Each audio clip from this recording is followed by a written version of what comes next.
खून की प्यास पार्ट 1। काली अमावस की रात थी और रात के गहरे सन्नाटे को चीरते हुए एक औरत की चीखने की आवाजें पूरे जंगल के शांत माहौल को दहशत से भर रही थी। वो औरत इस तरह से चिल्ला रही थी जैसे किसी ने उसके बदन पर खौलता हुआ पानी डाल दिया हो। रात को अपने खेतों में पानी देने के लिए आया हुआ हरिया किसान अभी तक इन आवाज़ों को सुन नहीं पाया था, क्योंकि उसके बेटे किशन ने उसे नया मोबाइल फ़ोन जो ला कर दिया था शहर से, और बस उसी मोबाइल फ़ोन में ईयरफोन लगाकर वो कोई पुराना गाना सुनने में मग्न था। लेकिन जैसे ही गाना खत्म हुआ, उस औरत की चीखने की आवाज़ हरिया किसान के कानों से टकराई। हरिया का दोस्त रामू भी खेत में ही घाट पर गहरी नींद में खर्राटे मार रहा था। रात के उस सन्नाटे में औरत की चीखने की आवाज़ सुनकर ठंड के मौसम में भी हरिया किसान के माथे से पसीना टपकने लगा। रामू, अरे ओ रामू, अरे जल्दी उठ, क्या खर्राटे मारकर सो रहा है? अरे इतनी रात को ये जंगल में कौन औरत चीख रही है? पूरी तरह से चीख रही है। अरे क्या हुआ? क्या हुआ? कौन है? अरे भूत आ गया क्या? चोर आ गया क्या? अरे न चोर आया है न भूत आया है। मैं ये कह रहा हूँ कि क्या तूने इस औरत के चीखने की आवाज सुनाई देती है कि नहीं? अरे कौन सी औरत? अरे हाँ, ये आवाज है। तू पहले नहीं बता सकता था? पता नहीं कौन चुड़ैल जंगल में नाच रही है। हम घर चले जाते हैं। देखता नहीं, मैंने तो कानों में ये लगा रखा था। वो किशन ने लाके दिया ना शहर से, गाने सुन रहा था मैं। अरे लेकिन भाई, मुझे बहुत डर लग रहा है। क्या करें? अरे करना क्या है, भागो यहाँ से।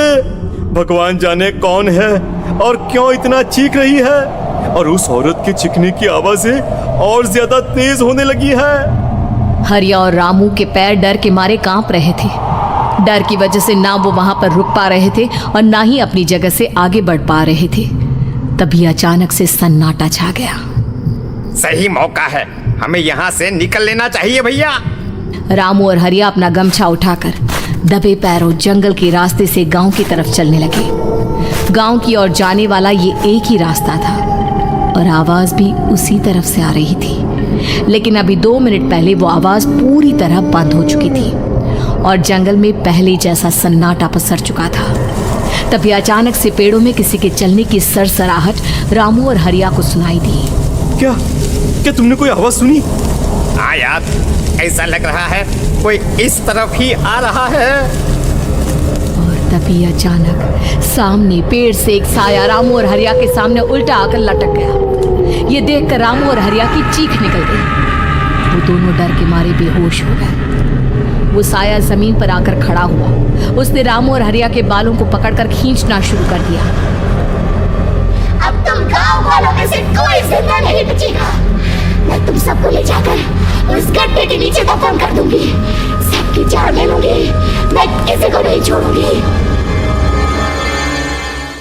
अगली सुबह रामू की पत्नी कमला हरिया के घर आई और उसने हरिया की पत्नी सुमन से अपने पति के बारे में पूछा। सुमन, कल रात को ये तुम्हारे ही पति के साथ गए थे खेत पर, अभी तक लौट कर नहीं आए हैं। हाँ बहन, मैं भी वही सोचकर परेशान हूँ। मेरे पति भी अभी तक खेत से लौट कर नहीं आए। भगवान जाने क्या बात है, दोपहर होने आई है। अब तक तो उन दोनों को लौट कर आ जाना चाहिए था। क्या करे, कैसे पता करे कि वो दोनों कहाँ हैं? मेरा बेटा भी शहर गया हुआ है, वरना उसी को भेज देते खेत पर। बहन, मुझे लगता है कि हम दोनों को वहाँ जाकर अपने पतियों को ढूंढना चाहिए। ठीक कहती हो तुम, चलो मैं तुम्हारे साथ चलती हूँ। और वो दोनों जंगल के रास्ते खेत की तरफ आगे बढ़ती हैं। वहां जाकर देखती है कि हरिया और रामू आग जलाकर आग के ऊपर कुछ पकाकर खा रहे थे। आप यहाँ पार्टी बना रहे हैं और वहाँ घर पर हमारी जान सुखी जा रही थी कि कहीं कुछ हो तो नहीं गया? मुझे कुछ नहीं हो सकता।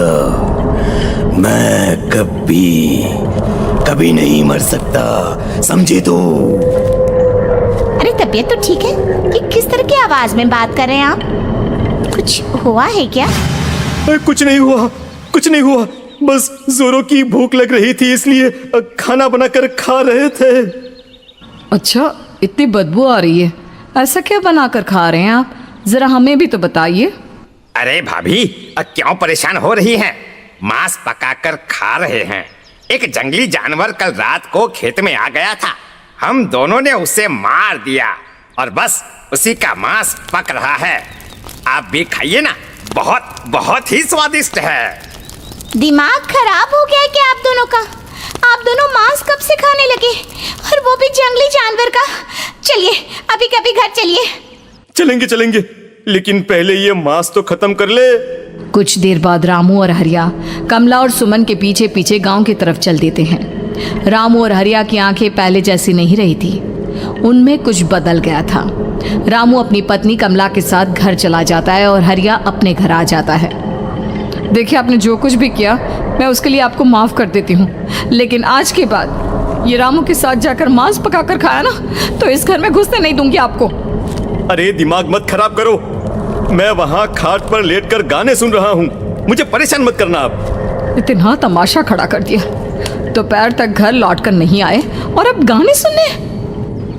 लेकिन हरिया घर के बाहर आंगन में जाकर चुपचाप लेट गया और गाने सुनने लगा। गाने सुनते सुनते हरिया को नींद आ गई। सुमन ने उसके कान से ईयर प्लग हटाया और अपने आप से कहा, जरा मैं भी तो सुनकर देखूं, ऐसे कौन से गाने सुनते हैं। उधर मोबाइल में एक अजीब सा गाना बजने लगा।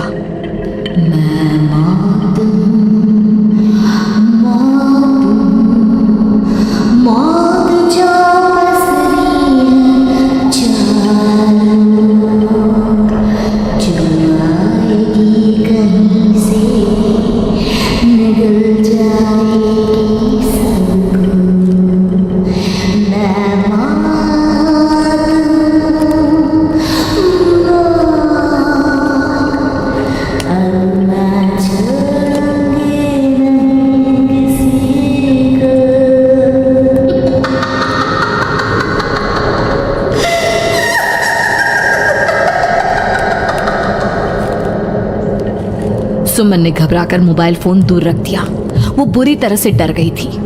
तभी अचानक हरिया अपनी नींद से जागा और गर्दन टेढ़ी करते हुए सुमन के पास आया। क्या क्या कर रही थी? गाने सुन रही थी? वो ये कैसा गाना सुन रहे थे तुम मोबाइल के अंदर? मौत है, मौत। अरे ये सारी बातें छोड़ो और ये बताओ, आज शाम को तुम मेरे साथ खेत चलोगी? लेकिन क्यों? और तुम इस तरह से क्यों बात कर रहे हो? अपनी गर्दन सीधी रखकर बात करो ना। वो मेरी गर्दन में सोते सोते थोड़ा दर्द हो गया है। मेरे साथ आज खेत चलो ना। तुम्हारे साथ पूरी रात रहना चाहता हूँ। कैसी बात कर रहे हैं दिन दहाड़े? जरा भी शर्म नहीं आती क्या? अरे इसमें शर्माने वाली क्या बात है? तुम पत्नी हो मेरी। पूरी रात खेत पर रहता हूँ। मुझे भी तो तुम्हारे पास आने का हक है कि नहीं? अच्छा ठीक है, चलती हूँ आपके साथ खेत पर, लेकिन फिर उस रामू को मत बुलाना। अरे कैसी बातें कर रही हो? अगर तुम मेरे पास होगी तो मैं किसी को नहीं बुलाऊंगा, सिर्फ तुम और मैं और रात का सन्नाटा। शाम के वक्त हरिया सुमन को अपने साथ खेत पर ले जाता है। आसमान में चांद पूरी तरह से चमक रहा था। हरिया ने अपने खेत में बनी हुई छोटी सी झोंपड़ी के अंदर सुमन को अपने पास बिठा लिया और उसके बालों में हाथ फिराते हुए कहा, कितनी खूबसूरत हो तुम, बहुत सुंदर लग रही हो। एक चांद से भी ज्यादा सुंदर लग रही हो। ऐसी बातें मत करिए ना, मुझे शर्म आती है। अपनी आंखें खोलकर जरा मेरी तरफ तो देखो। अरे देखो तो सही। सुमन ने शर्माते हुए जैसे ही अपनी आंखें खोली, उसके होश उड़ गए। हरिया के बड़े बड़े दांत निकल आए थे और वो पूरी तरह से एक जानवर की तरह नजर आ रहा था। कौन हो तुम? तुम मेरे पति नहीं हो। कौन हो तुम? मुझे जाने दो। लेकिन हरिया ने सुमन के हाथ को कसकर पकड़ लिया। उसके नुकीले नाखूनों की वजह से सुमन के हाथ से खून बहने लगा था। बहुत दर्द हो रहा है, मुझे जाने दो। कौन हो तुम? क्या करना चाहते हो? वही जो एक आदमी एक औरत के साथ करना चाहता है, और उसके बाद मैं तुम्हें वहीं ले जाऊंगा जहां पर तुम्हारा पति है। क्या मतलब? क्या कहना चाहते हो? कहाँ है मेरा पति? जंगल के बीचों बीच उबलते हुए पानी के तालाब में वही है तुम्हारा पति। चलो चलो, मैं तुम्हें उससे मिलवा देता हूँ, लेकिन उससे पहले तुम्हें मेरी प्यास बुझानी होगी। और इतना कहकर हरिया सुमन के ऊपर जानवरों की तरह टूट पड़ता है। आखिर कौन था वो जानवर, और क्या सुमन उसके शिकंजे से बचकर निकल पाई? जानने के लिए देखिए इस कहानी का अगला